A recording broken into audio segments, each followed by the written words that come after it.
Je réparais le vieux moulin à vent près de mon champ quand j'ai vu son cheval trébucher juste à la lisière de ma clôture.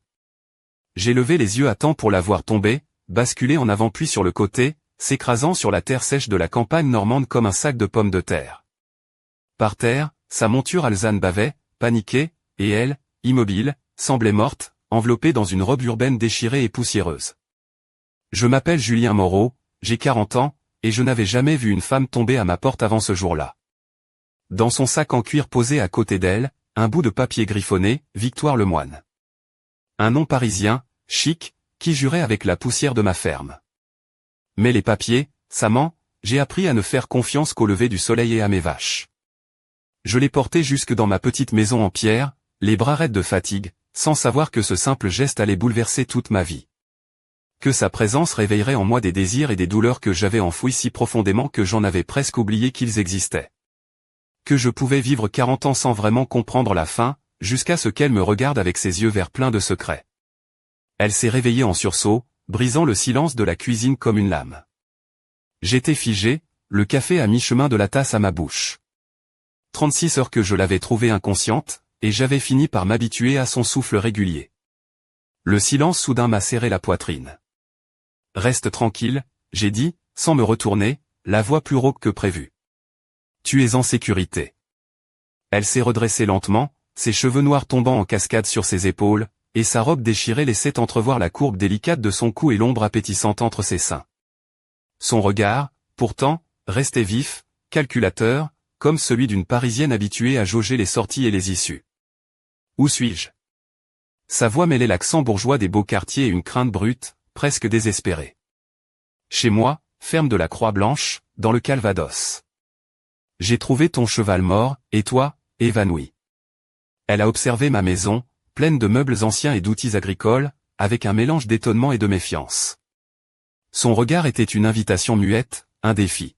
« Tu t'es occupé de moi, ce n'est pas une question, j'ai deviné. » Tes doigts ont effleuré le pansement sur son front, puis les traces de quelqu'un qui l'avait nettoyé avant moi. Je sentais la chaleur monter à mon cou, embarras et quelque chose d'autre que je refusais d'admettre. Tu avais de la fièvre. J'ai fait ce qu'il fallait. Son sourire était étrange, à la fois soulagé et chargé d'une promesse que je ne comprenais pas. Tu n'es pas ce à quoi je m'attendais. Qu'est-ce que ça veut dire ? Ai-je répondu, en évitant son regard. Elle a laissé la phrase en suspens, ses jambes fines découvertes par la robe déchirée, ses dessous de soie légèrement visibles, le ton presque moqueur. Tu ne sais vraiment rien, hein ?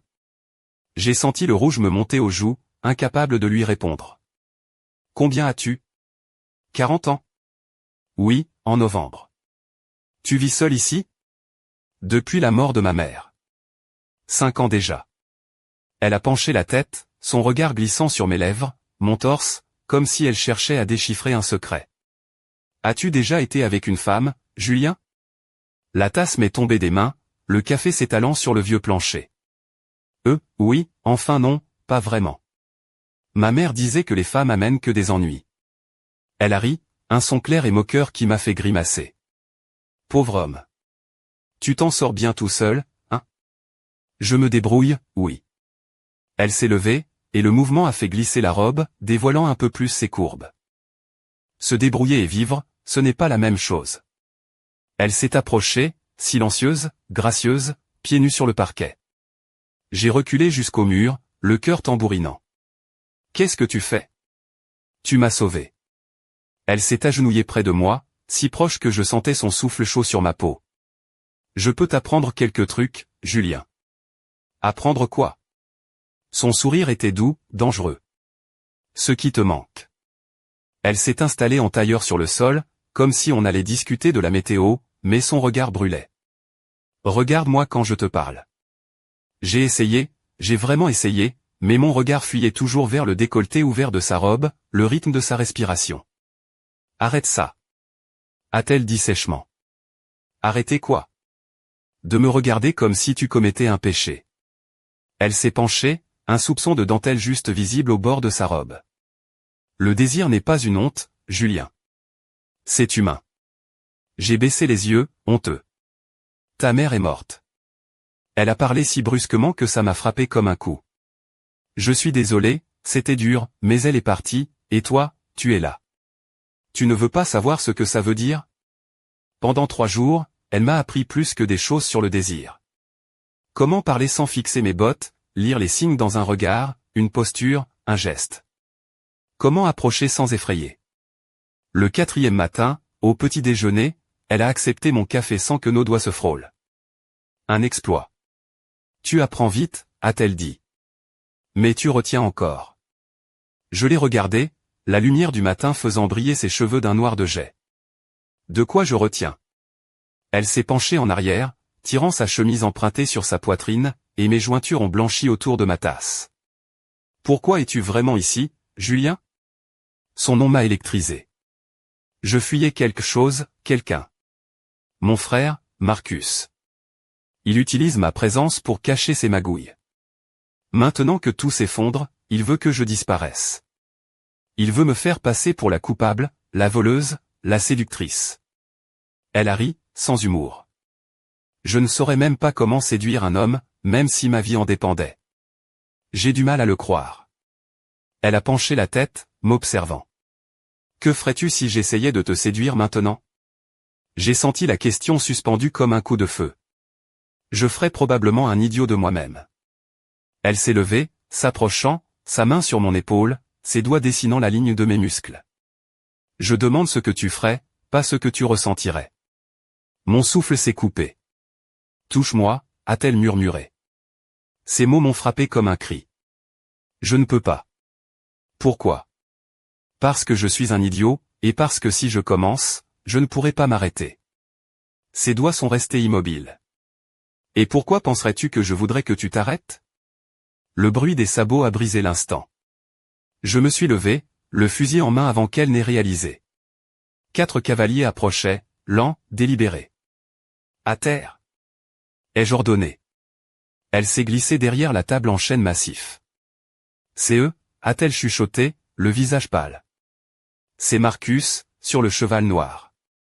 Le chef du groupe, arrogant et sûr de lui, portait des vêtements de luxe, mains douces, le genre d'homme qui paye d'autres pour salir ses mains.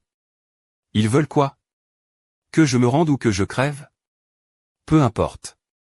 À 30 mètres, ils s'arrêtèrent, assez près pour parler, assez loin pour éviter les balles. Victoire Lemoine, viens dehors, ça suffit. Vous n'êtes pas les bienvenus, ai-je répondu, fusil en vue. Le rire de Marcus était froid. Juste un paysan chanceux qui a eu la sœur parfaite pour venir pleurer ici. Elle est douée pour ça, faire croire aux hommes qu'ils sont spéciaux, juste avant de vider leur compte. Ce n'est pas vrai. A-t-elle crié. Mais je voyais le doute dans ses yeux. Marcus a continué, cynique.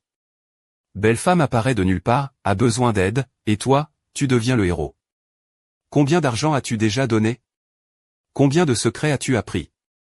Je serrai mon fusil, parce que la vérité, c'est qu'elle m'avait posé des questions sur mes terres, mon bétail, une vieille mine abandonnée dont j'avais parlé en plaisantant. Julien, tu ne peux pas croire ça, murmura-t-elle. Posez vos armes, cria Marcus. Faites sortir ma sœur, et personne ne sera blessé. Un cavalier bougea, et j'aperçus la lueur de l'acier. 4 contre moi, et toute la journée devant nous. Elle s'est rapprochée. Il faut que je te dise quelque chose sur cette mine. Mon sang s'est glacé. Quoi?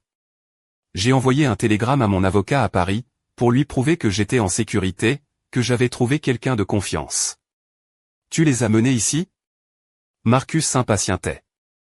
Dernière chance, Victoire, ou on entre en tyran. Je regardais la femme qui avait chamboulé ma vie, réveillé des envies que je ne connaissais pas, qui pouvait très bien m'avoir joué depuis le début. Pourquoi devrais-je te faire confiance? Elle a soutenu mon regard sans faiblir. Parce que je mise ma vie sur le fait que tu me protégeras. Et elle avait raison. Que ce soit par innocence ou par manipulation, l'idée qu'on lui fasse du mal faisait naître en moi une colère sauvage. Derrière le lit, et ne bouge pas. La première balle brisa la fenêtre avant que j'aie fini de parler. La fusillade a duré 7 minutes. Quand la poussière est retombée, Marcus Sterling gisait dans la poussière, et ses hommes avaient pris la fuite. Je suis resté dans l'embrasure, le fusil fumant, une blessure au front, le sang coulant doucement. Elle est sortie du lit, poussiéreuse, la robe en lambeaux, les yeux grands ouverts, peut-être émerveillée. Tu aurais pu mourir. J'ai posé mon fusil et vraiment regardé cette femme. Pas comme un mystère ou une tentation, mais comme celle qui avait choisi de me faire confiance. Elle a traversé la pièce, pieds nus sur les éclats de verre. Sa main s'est posée sur mon torse, là où battait mon cœur. La mine? J'ai bien prévenu mon avocat, mais pas pour te voler. Pour lui dire que j'avais trouvé quelque chose qui valait la peine d'être protégé. J'ai couvert sa main de la mienne. La mine est épuisée depuis longtemps, il ne reste que de l'or de pacotille et des promesses vides. Alors pourquoi m'as-tu laissé rester? J'ai pensé à ça, tandis que le soleil normand montait, brûlant la poudre et la peur. Parce que tu as vu en moi quelque chose que j'avais oublié. Son sourire était doux, sincère, sans calcul. Qu'est-ce qu'un homme a sauvé? Elle s'est mise sur la pointe des pieds, m'a embrassé, ce premier baiser était doux, plein de promesses. Dehors, le vent portait l'odeur de la pluie et des secrets à venir. Les heures qui suivirent ce baiser semblaient suspendues hors du temps. Victoire s'était assise près de la fenêtre, laissant la lumière du soleil caresser la courbe de son épaule nue, la robe en lambeaux glissant doucement sur ses jambes fines. Ses pieds nus, délicats et gracieux, jouaient avec les éclats de verre brisés, comme si elle dansait sur un tapis de souvenirs fragmentés. J'étais là, à la regarder, incapable de détacher mon regard, partagé entre fascination et peur. Je m'appelle Julien Moreau, et je savais que rien ne serait plus jamais pareil. Pourtant, je ne pouvais m'empêcher de me demander, qui était vraiment cette femme? Sa présence dans ma ferme reculée du Calvados était une énigme que je n'arrivais pas à déchiffrer. Elle parlait peu, ses yeux verts lançant parfois une étincelle de défi, mais souvent noyée dans une mélancolie profonde. Ce matin-là, elle avait enfilé une vieille chemise d'homme, un peu trop grande, qui laissait deviner la finesse de sa taille et l'arrondi gracieux de ses hanches. Ses cheveux sombres, encore humides, tombaient en boucles désordonnées sur ses épaules. Elle portait des boucles d'oreilles en argent, discrètes mais élégantes, qui captaient la lumière et jouaient un air secret. « Tu bois ton café froid ?» m'a-t-elle lancé avec un sourire en coin. « Tu devrais faire attention, ça pourrait te donner une crise cardiaque. » J'ai haussé les épaules, essayant de cacher mon embarras. Dans ce coin, c'est plutôt le froid qui tue. Elle a ri, un son cristallin qui a réchauffé l'atmosphère. « Tu es un drôle de paysan, Julien. »« Et toi une drôle de citadine ?» ai-je répliqué, en essayant de ne pas la regarder trop longtemps. Elle a croisé ses jambes, dévoilant une jambe lisse qui semblait défier la rudesse de la campagne. La chemise glissait doucement, laissant voir un soupçon de dentelle noire sur son épaule. « Pourquoi es-tu venue ici, Victoire ?» ai-je demandé, brisant le silence. Elle a détourné le regard, jouant avec un fil de sa chemise. « Pour fuir Marcus, bien sûr. Mais pas seulement. Je cherchais quelque chose que je ne savais pas nommer. »« Quoi donc ?» Elle a levé les yeux vers moi, une étincelle de défi dans son regard. « La liberté. » J'ai souri, un peu amer. « La liberté, hein ? Pas facile à trouver dans une ferme isolée. » Elle a haussé les épaules. « Peut-être pas, mais ici, au moins, personne ne connaît mon passé. » Un silence s'est installé, lourd de non-dits. Puis, elle s'est levée, s'approchant de moi avec une grâce naturelle. La chemise laissait entrevoir la courbe de son dos, et je sentais mon cœur battre plus fort. « Tu sais, Julien, je n'ai jamais été très doué pour m'intégrer. »« Tu risques de ne pas t'y habituer ici, » ai-je répondu, en essayant de cacher l'envie qui montait en moi. Elle a ri, puis s'est penchée pour ramasser un morceau de verre. « Tu sais, dans ta situation, j'aurais été moins prudent. Un homme seul avec une femme aussi, charmante. » Je me suis redressé, gêné. « Et tu crois que je suis charmant ?» Elle a croisé ses bras, un sourire espiègle aux lèvres. « Tu es plein de surprises, Julien. » Soudain, un bruit sourd a résonné à l'extérieur. Nous nous sommes figés, le souffle coupé. Victoire a froncé les sourcils. Ils sont de retour. Je me suis levé, attrapant mon fusil. Marcus ne renonce pas facilement. Elle m'a regardé, ses yeux verts brillants d'une détermination nouvelle. Cette fois, on ne fera pas les choses à moitié. Je savais que notre combat ne faisait que commencer. Mais au fond de moi, une flamme s'était allumée, prête à brûler tous les obstacles. Et tandis que le vent balayait la ferme, emportant avec lui des secrets enfouis, je sentais que ce n'était que le début d'une histoire bien plus grande que nous. Le soleil commençait à décliner quand j'ai décidé qu'il était temps de sortir un peu, de reprendre contact avec la réalité extérieure. Victoire était restée silencieuse depuis notre dernier échange, son regard souvent perdu dans le lointain, comme si elle cherchait à fuir un passé trop lourd à porter. Je l'ai vue enfiler une vieille veste en tweed dénichée dans mon armoire, un peu trop grande pour elle, mais qui lui donnait un charme inattendu. Ses longues jambes, toujours aussi élégantes, se mouvaient avec une aisance naturelle, pieds nus sur le sol de terre battue. Elle avait enroulé une écharpe légère autour de son cou délicat, qui contrastait avec la rudesse de la campagne normande. « Tu viens avec moi » ai-je demandé, en attrapant mes bottes. Elle a souri, un éclat de malice dans ses yeux verts. « À condition que tu ne me fasses pas marcher trop longtemps. » On a traversé les champs dorés, le vent caressant les épis de blé, et les couleurs chaudes de l'automne transformaient le paysage en une toile vivante. Je sentais son parfum, un mélange subtil de lavande et de bois humide, qui flottait autour d'elle comme une promesse. Arrivé au village de Saint-Cyr-du-Bailleul, j'ai voulu lui montrer le marché local, un endroit où l'on pouvait sentir le vrai pouls de la région. Victoire a déambulé entre les étals, ses doigts effleurant les fruits rouges, les fromages affinés, les herbes fraîches. Son regard s'est posé sur une vieille dame vendant des pommes, et j'ai vu un éclair de douceur traverser son visage fatigué. « Tu savais que la Normandie est célèbre pour ses pommes » ai-je lancé, un sourire aux lèvres. « Oui » répondit-elle, en croquant dans une pomme rouge. « Et pour son cidre, que je compte bien goûter. » La complicité naissait doucement entre nous, malgré le poids des secrets qui pesaient encore sur ses épaules. Mais alors qu'on s'apprêtait à quitter le marché, un homme au regard dur s'est approché. Grand, le visage marqué par la vie rude des campagnes, il portait un béret vissé sur la tête et une veste en laine élimée. Son regard s'est fixé sur Victoire avec une intensité troublante. « Toi, t'es pas d'ici » fit-il d'une voix rauque. « Qu'est-ce que tu fiches dans le coin ?» Je me suis interposé, sentant la tension monter. « Elle est avec moi. »« Tu peux passer ton chemin, Marcel. » L'homme a haussé les épaules, mais son regard est resté fixé sur Victoire. « Si tu cherches la paix, c'est pas là que tu la trouveras. » Il s'éloigna en lançant un dernier regard lourd de menace. Victoire s'est tournée vers moi, le visage fermé. Il commence à me chercher partout. Je ne savais pas encore à quel point cette menace allait nous rapprocher, ou nous déchirer. En rentrant, la lumière déclinante jouait avec les ombres de la ferme, dessinant des silhouettes mouvantes sur les murs. Victoire s'est assise près du feu, la robe déchirée remontait sur ses cuisses fines. Ses yeux brillaient d'une lueur nouvelle, mélange de défi et de fragilité. « Julien, murmura-t-elle, tu crois vraiment que je peux faire confiance à quelqu'un comme toi ?» Je me suis approché, posant une main ferme mais douce sur son épaule. « Je ne sais pas encore.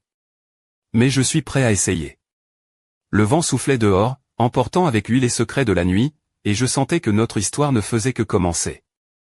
Quelque chose de bien plus grand que nous se préparait à éclater, prêt à tout emporter sur son passage. La nuit était tombée sur la ferme de la Croix-Blanche, enveloppant tout d'un voile d'obscurité presque palpable. Le feu crépitait doucement dans l'âtre, projetant des ombres dansantes sur les murs de pierre. Victoire était assise près de moi, ses jambes nues repliées sous elle, la robe déchirée tombant négligemment sur ses cuisses fines.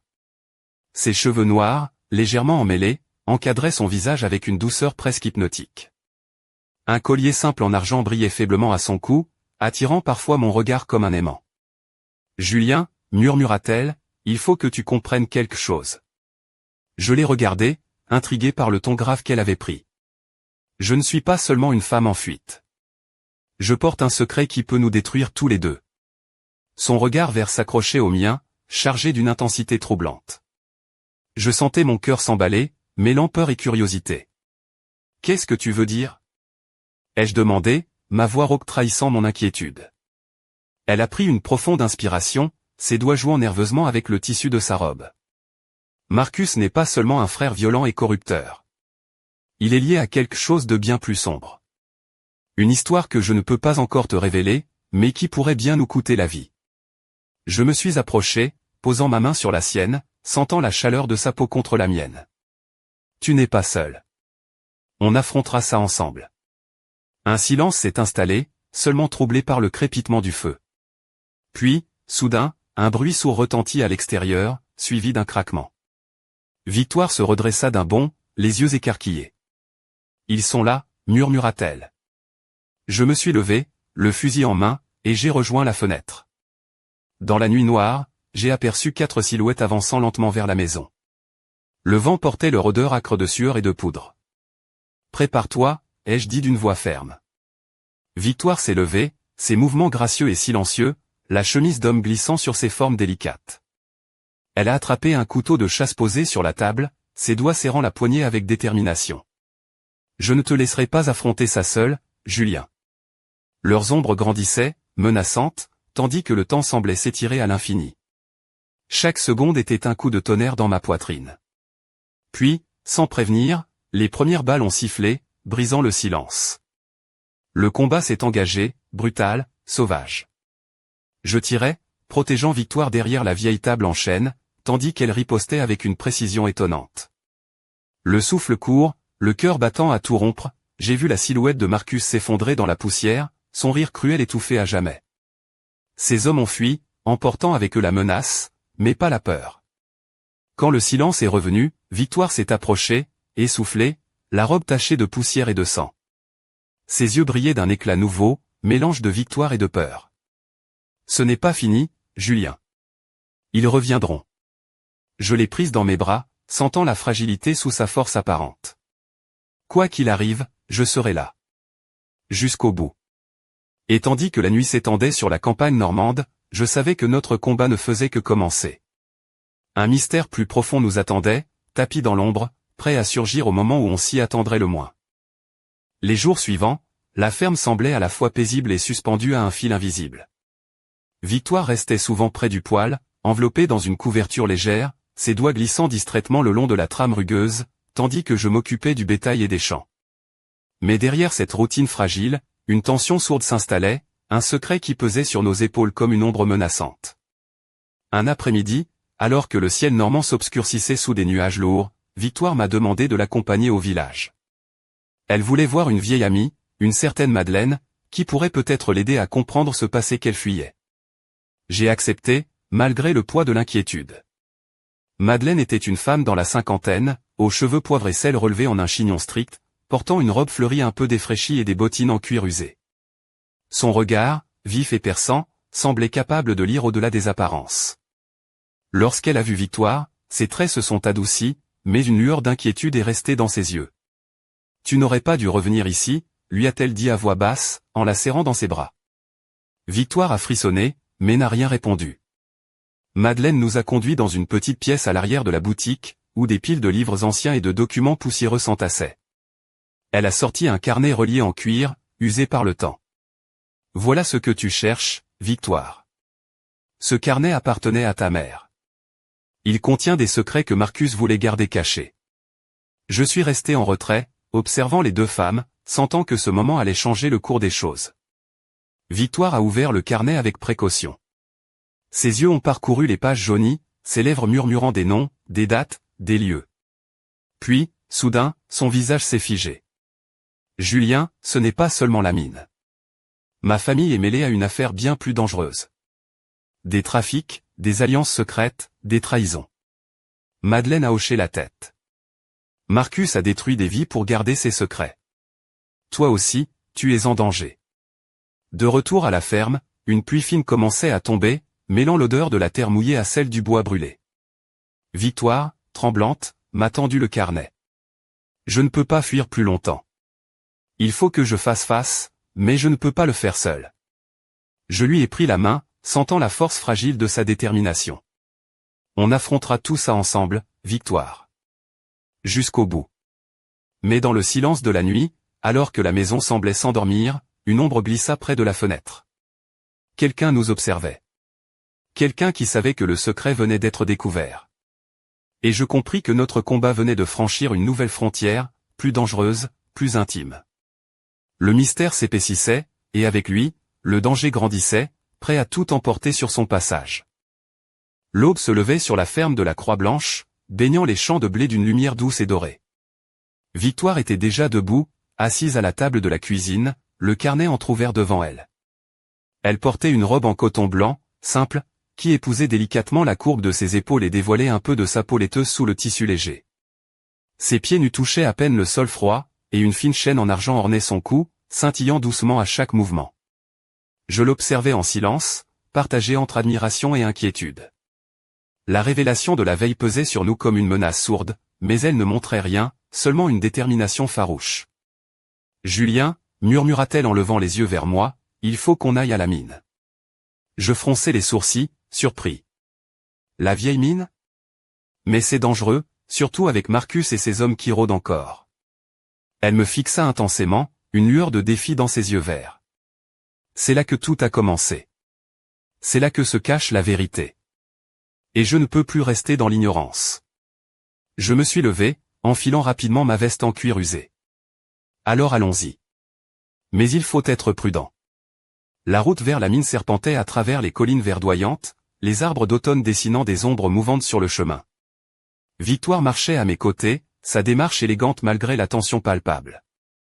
Elle avait relevé sa robe un peu plus haut, révélant des jambes fines et toniques, ses bottines en cuir craquant légèrement sur les feuilles mortes. Arrivé à l'entrée de la mine, une vieille porte en bois vermoulu grinça sous nos mains. L'air était lourd, chargé d'une odeur de terre humide et de métal rouillé. Nous avons pénétré dans l'obscurité, la lumière de ma lampe torche révélant des parois étroites et des rails rouillés. Victoire s'est approchée d'un vieux coffret en métal, recouvert de poussière. Ses doigts tremblaient légèrement en l'ouvrant, dévoilant des documents jaunis, des lettres et des photos jaunies. Son visage devint pâle lorsqu'elle reconnut l'écriture. « C'est la preuve que Marcus a trahi notre famille, murmura-t-elle. Je posai une main rassurante sur son épaule. On va sortir ça de là, et on va prouver la vérité. Soudain, un bruit sourd résonna derrière nous. Des pas lourds, rapides. Je me suis retourné, le cœur battant, juste à temps pour voir une silhouette se jeter dans l'ombre. Ils nous ont suivis, soufflai-je. Victoire serra le coffret contre elle, un éclair de peur traversant ses yeux. Il faut sortir d'ici. Maintenant. La tension monta d'un cran alors que nous nous frayions un chemin dans l'obscurité, l'écho de nos pas résonnant comme un avertissement. Dehors, la lumière du jour semblait loin, presque inaccessible, comme si la mine elle-même voulait nous garder prisonniers de ses secrets. Et tandis que nous regagnions la ferme, le poids de ce qu'on venait de découvrir s'abattait sur nous, annonçant un avenir incertain, où la confiance serait notre seule arme face à un ennemi invisible, mais toujours présent. Le retour à la ferme fut lourd de silence, chacun de nous perdu dans ses pensées, le coffret en métal serré entre les mains de Victoire comme un talisman fragile. La lumière déclinante du crépuscule baignait la pièce d'une douce mélancolie, accentuant les ombres qui dansaient sur les murs en pierre. Elle s'était assise près de la cheminée, ses jambes croisées, la robe légère glissant avec nonchalance pour dévoiler un gale discret, tandis que ses doigts effleuraient nerveusement les papiers jaunis. « Julien, commença-t-elle d'une voix basse, presque tremblante, il faut qu'on fasse quelque chose. Ces preuves, elles peuvent tout changer. » Je hochai la tête, sentant la détermination mêlée à la peur dans ses yeux. Mais Marcus ne va pas rester les bras croisés. Il a ses hommes, ses ressources. On doit être prudent. Elle posa le coffret sur la table, révélant une lettre aux bords usés.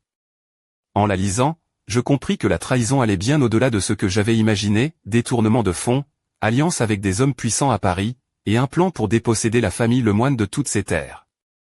Il veut tout, dit-elle, la voix serrée. Et il est prêt à tout pour y parvenir. Je m'approchai, posant mes mains sur ses épaules, ressentant la fragilité mêlée à la force qui émanait d'elle. On va se battre, Victoire. Pas seulement pour toi, pour ta famille, mais aussi pour ce que nous sommes. Un bruit sourd à l'extérieur nous fit sursauter. Je posai la main sur le fusil posé près de la porte, tandis qu'elle se levait, ses yeux lançant un éclat farouche. Ils reviennent. Dans la pénombre, nos silhouettes se découpaient, prêtes à affronter l'inévitable. Elle enfila rapidement une veste en cuir, révélant la fine ligne de ses jambes gainées de collants sombres. Je ne peux plus fuir, Julien. Pas maintenant. Le vent sifflait à travers les volets, portant avec lui la promesse d'une nuit agitée. Alors que les premières ombres des cavaliers apparaissaient au loin, un frisson parcourut mon échine. Cette fois, c'est nous qui ferons les règles. Et tandis que les sabots martelaient la terre, préparant le terrain pour une confrontation ultime, je savais que cette nuit-là, rien ne serait plus jamais pareil. La ferme, le secret, nos destins étaient liés désormais, dans une bataille où l'amour et la survie s'entremêlaient dangereusement. Mais au cœur de cette tempête, une question brûlait silencieusement, qui trahirait en premier ? La nuit enveloppait la ferme de la croix blanche d'un manteau épais et silencieux, seulement troublé par le souffle régulier de Victoire et le tic-tac lointain d'une horloge ancienne. Elle était assise sur le vieux fauteuil en cuir craquelé, la lumière tamisée d'une lampe à pétrole caressant la peau douce de son cou dénudé, où une fine chaîne argentée scintillait faiblement. Sa robe, légèrement froissée, laissait deviner la courbe élégante de ses jambes croisées, tandis qu'elle feuilletait nerveusement le carnet usé de sa mère. Je l'observais en silence, assis sur le bord du lit, le fusil posé à mes côtés. Chaque bruit, chaque craquement dans la maison me faisait sursauter, mais elle restait impassible, comme si le poids des secrets qu'elle portait lui donnait une force nouvelle. « Julien, murmura-t-elle enfin, sa voix douce mais déterminée, il faut que je te parle de Marcus, pas seulement de ses crimes, mais de ce qu'il est vraiment. » Je la regardai, intrigué. « Qu'est-ce que tu veux dire ?» Elle posa le carnet sur ses genoux, croisa les mains et plongea son regard dans le mien. « Marcus n'est pas seulement un homme corrompu. Il est dangereux. Il a des alliés puissants, et il ne reculera devant rien pour m'éliminer. Il a réussi à faire taire beaucoup de monde, et je crains que notre combat soit loin d'être terminé. » Un frisson me parcourut. Son visage, éclairé par la lueur vacillante, semblait à la fois fragile et inébranlable. « Alors, que fait-on » demandai-je, la voix rauque. Elle se leva lentement, s'approcha de moi, la robe effleurant le plancher avec grâce. Ses yeux brillaient d'une lueur indomptable. « On ne se cachera plus. Ce soir, on prend les devants. » Un bruit sourd retentit soudain à l'extérieur, suivi d'un cliquetis métallique. Le cœur battant, je me levai, attrapai mon fusil, tandis que Victoire saisissait un poignard délicat mais tranchant, caché sous ses vêtements. « Ils sont là, Julien. » Les ombres se glissaient autour de la maison, silhouettes menaçantes prêtes à frapper. Mais cette fois, nous étions prêts. Ensemble. Le combat s'engagea dans un fracas de tirs et de cris. Victoire se mouvait avec une grâce féline, esquivant, frappant, tandis que je protégeais l'entrée avec une détermination farouche. Chaque instant était une lutte pour la survie, chaque souffle une victoire. Quand l'aube pointa enfin, la ferme était silencieuse. La poussière retombait, les ennemis repoussés, mais le prix payé lourdement. Victoire, le souffle court, appuyée contre le mur, ses yeux cherchant les miens, semblait à la fois épuisée et victorieuse. « C'est fini » murmurai-je. Elle secoua la tête, un sourire triste aux lèvres. « Non, Julien. Ce n'est que le début. » Et alors que le soleil se levait sur le Calvados, une ombre mystérieuse se détacha à l'horizon, annonçant que notre histoire était loin d'être terminée. L'aube baignait la ferme de la croix blanche d'une lumière pâle et douce, éclairant les traces laissées par la nuit tumultueuse. Les murs en pierre portaient encore les cicatrices des combats, et l'air était chargé d'une tension électrique qui semblait suspendue entre espoir et menace. Victoire était appuyée contre la vieille porte en chêne, sa robe blanche tachée de poussière et de sang, sa silhouette fragile mais déterminée dessinant un contraste saisissant avec la rudesse du lieu. Ses yeux verts, d'habitude si pleins de feu, étaient ce matin-là voilés d'une fatigue profonde, mais aussi d'une résolution nouvelle. Elle portait à son cou ce petit pendentif en argent que je lui avais offert la veille, symbole de notre alliance fragile mais sincère. Je m'approchai doucement, sentant le poids des heures passées sur nous. « Tu as tenu bon, Victoire. On n'a pas le choix, Julien. Marcus ne renoncera jamais. Et ses alliés sont plus nombreux que je ne le pensais. » Elle s'assit lentement sur un vieux coffre en bois, ses doigts effleurant distraitement une cicatrice à son poignet, souvenir d'une nuit où la peur avait frôlé la douleur. « Tu sais, murmura-t-elle, il y a quelque chose dans ce carnet que je ne t'ai pas encore dit.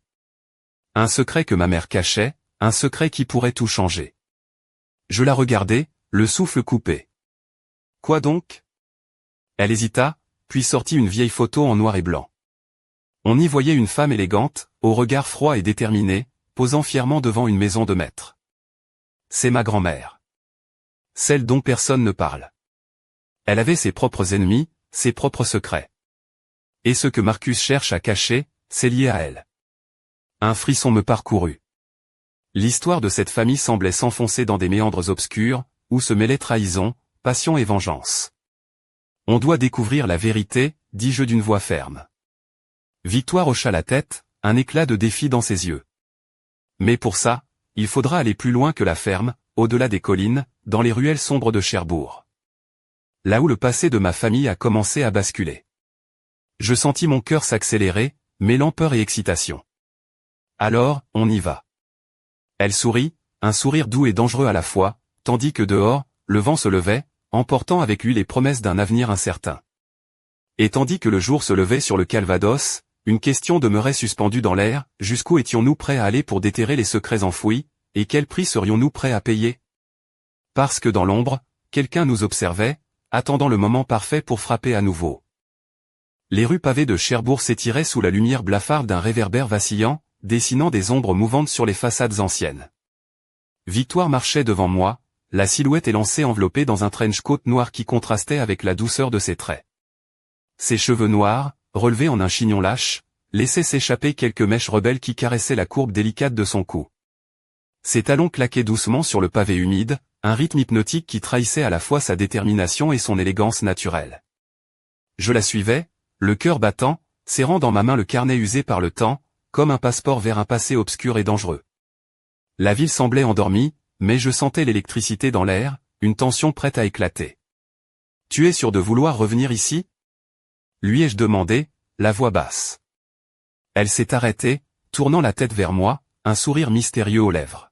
« C'est ici que tout a commencé, Julien. Si on veut comprendre, il faut affronter le passé. » Nous avons pénétré dans une petite brasserie, l'odeur du café mêlée à celle du bois ciré enveloppant l'endroit d'une chaleur rassurante. Victoire s'est assise au fond, jetant un coup d'œil discret autour d'elle. Ses doigts effleuraient nerveusement la surface du carnet. Un homme est arrivé, le pas léger, le regard perçant. Il portait un costume sombre, impeccablement taillé, et une écharpe de soie nouée avec élégance autour du cou. Ses yeux gris semblaient lire au-delà des apparences. « Victoire » murmura-t-il, « c'est bien toi ?» Elle hocha la tête, sans un mot. « Julien, fais attention, dit-elle en posant la main sur mon bras. C'est lui qui détient une partie de la vérité. » L'homme s'assit, un sourire énigmatique aux lèvres. « Ta famille a des ennemis puissants. Mais elle a aussi des alliés. Ce carnet que tu tiens est la clé, mais il te faudra bien plus que du courage pour déchiffrer ses secrets. » Je regardais Victoire, sentant la lourdeur du destin peser sur nos épaules. « Alors, par où commence-t-on » demandai-je. L'homme sortit une vieille clé rouillée de sa poche. « Par ici. » Une vieille maison, à l'orée de la ville. Là où tout s'est joué. Victoire prit une profonde inspiration, ses doigts serrant la clé. C'est le début d'un voyage dont personne ne sortira indemne. Alors que nous quittions la brasserie, la pluie commença à tomber, mêlant ses gouttes froides à l'écho de nos pas.